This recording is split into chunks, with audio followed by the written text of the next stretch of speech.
Spinal Tap moments. Have you guys had those? Because I feel like that we just went through one last week.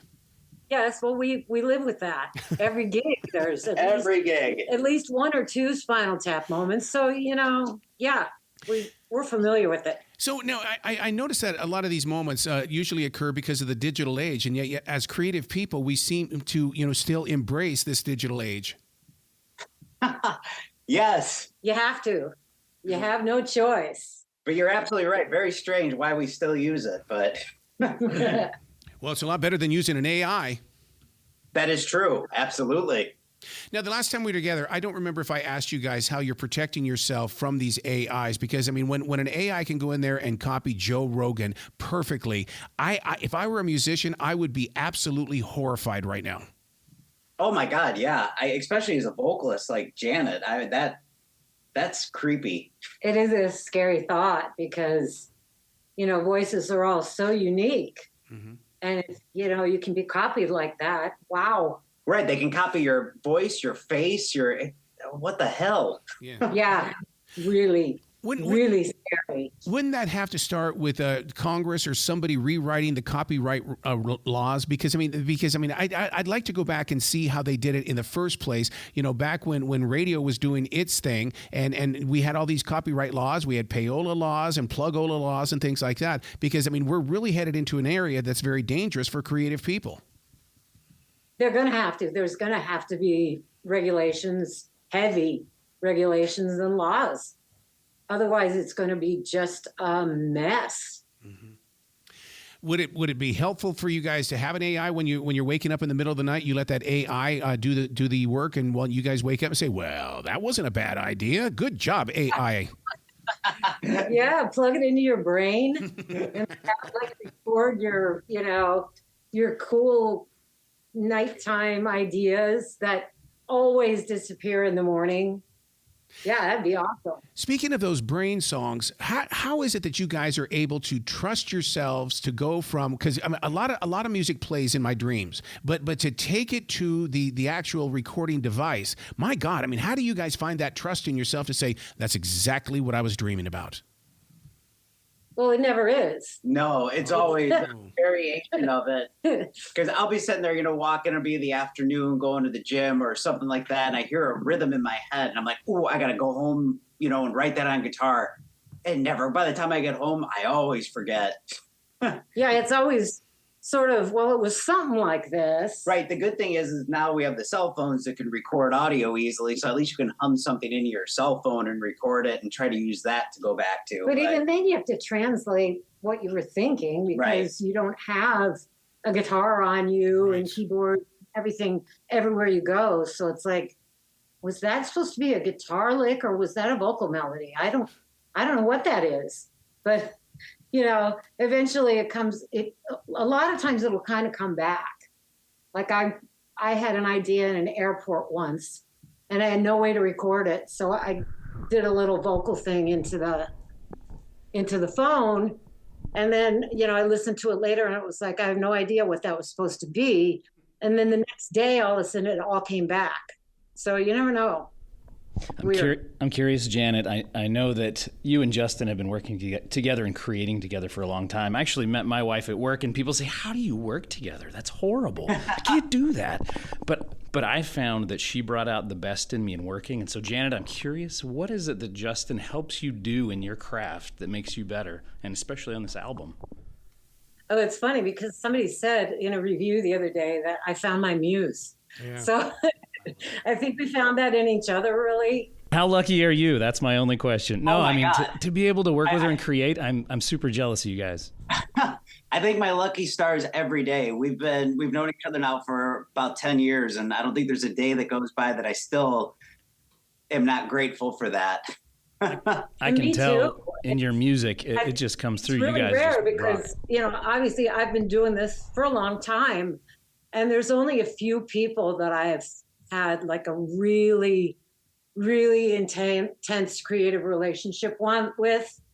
And to find that in someone who is also your husband, your life partner, holy crap, that's amazing. Mm-hmm. So yeah, we were a little nervous about it at first, like, like you said, people are like, oh my God, you could ruin your relationship by, working together and spending too much time together, and you'll get sick of each other and all those kinds of things. And none of that has happened to us, and nor do I think it ever will. So that's phenomenal. It's nothing but good. I'm with you. And it's one of those things, if you know, and you wouldn't trade it for anything.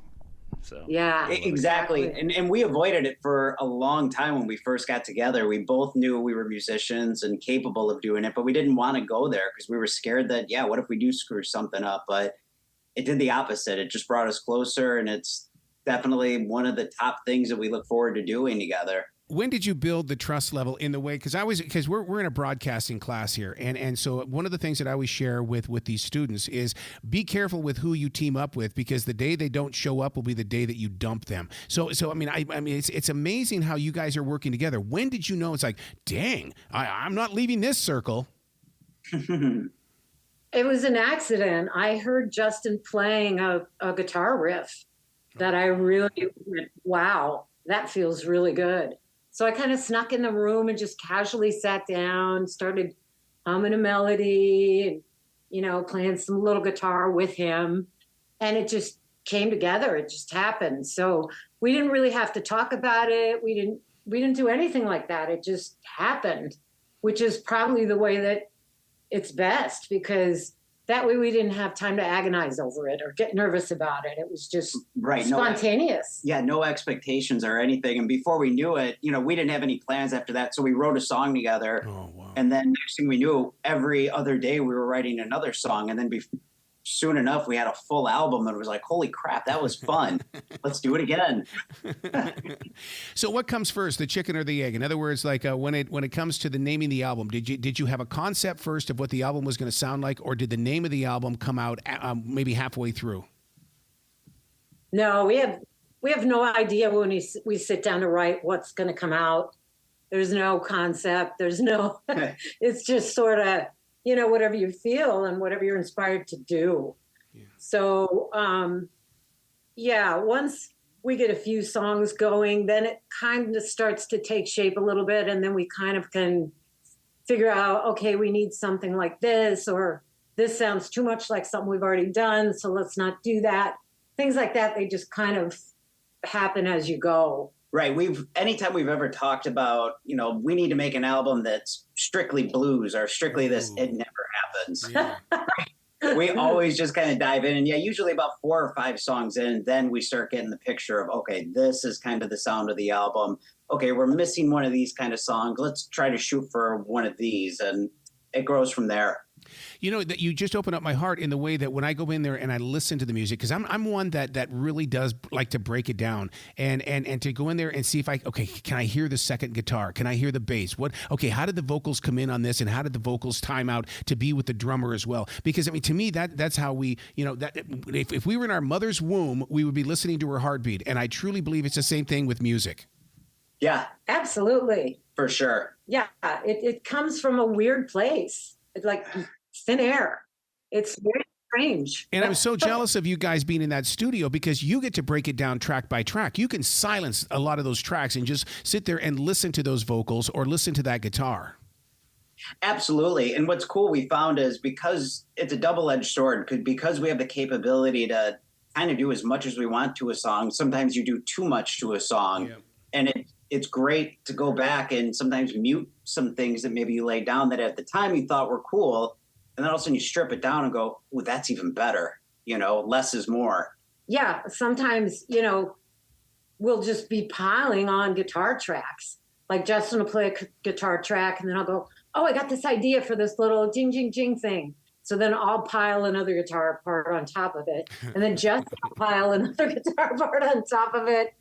And then of course, you got to prioritize. Okay, what's going to be the main part here?